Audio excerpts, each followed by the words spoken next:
والتسلیمات الصلاۃ والسلام علیک یا رسول اللہ وعلی آلک واصحابک یا حبیب اللہ. اظہر من الشمس ہے صورتحال، لیکن اس صورتحال پر ہم توجہ چاہیں گے. بحیثیت سیاسی جماعت ہم اس بات کا شعور اور اندازہ رکھتے ہیں کہ بین الاقوامی بیوروکریسی اور بیوروکریٹ دیگر جن مراحل پہ کام کر رہے ہیں ان کی صورتحال کیا ہے. یہ کام اچانک سر انجام پا نہیں گیا. اسرائیل نے یہ فلسطین کے اوپر حملہ اچانک نہیں کر دیا.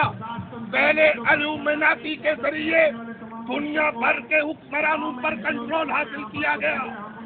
اور افسوس کی بات اور شرمندگی کی بات اور پریشانی کی بات یہ ہے کہ اسلامی دنیا کے حکمرانوں میں بھی ایسے لوگوں کو پلانٹ کیا گیا جو بین الاقوامی دجالی سازش الومناتی کا حصہ ہو کر ان سازشوں کا حصہ بنے جس کی بنیاد پر وہ حالات پیدا کیے گئے کہ آج یہ صورتحال ہے.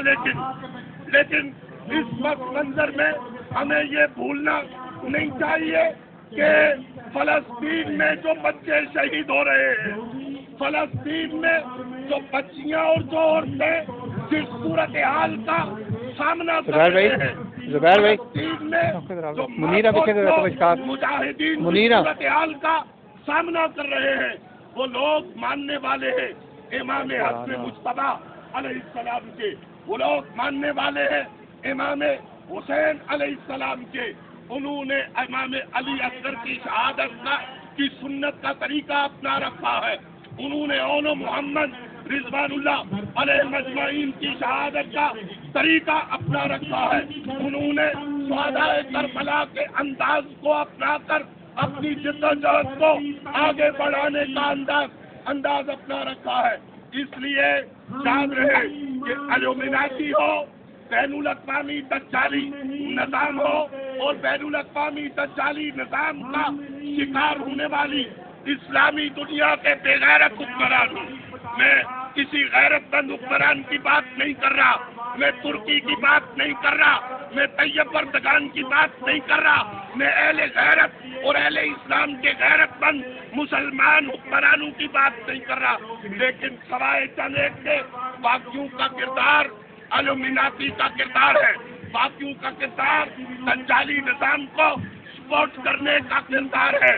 لیکن دجالی نظام کو سپورٹ کرنے والوں کو یاد رکھنا چاہیے کہ جہاں فلسطین میں قربانیاں دینے والوں کو یہ اندازہ ہے، فلسطین میں قربانیاں دینے والوں کو اس بات کا شعور ہے کہ وہ امام علی اصغر کا راستہ اپنائے ہوئے ہیں، وہ امام حسین کا راستہ اپنائے ہوئے ہیں، وہ سیدہ زینب سلام اللہ علیہ کا راستہ اپنائے ہوئے ہیں. وہاں الومناتی کو اور دجالی نظام کے حمایتیوں کو یہ نہیں بھولنا چاہیے کہ امام مہدی کا ظہور ہونے کو ہے، امام مہدی تشریف لانے کو ہے، اور امام مہدی کی قیادت میں ہم اپنے ایمانوں کی سلامتی کے ساتھ اس دن کا انتظار کرتے ہیں. آج ہم امام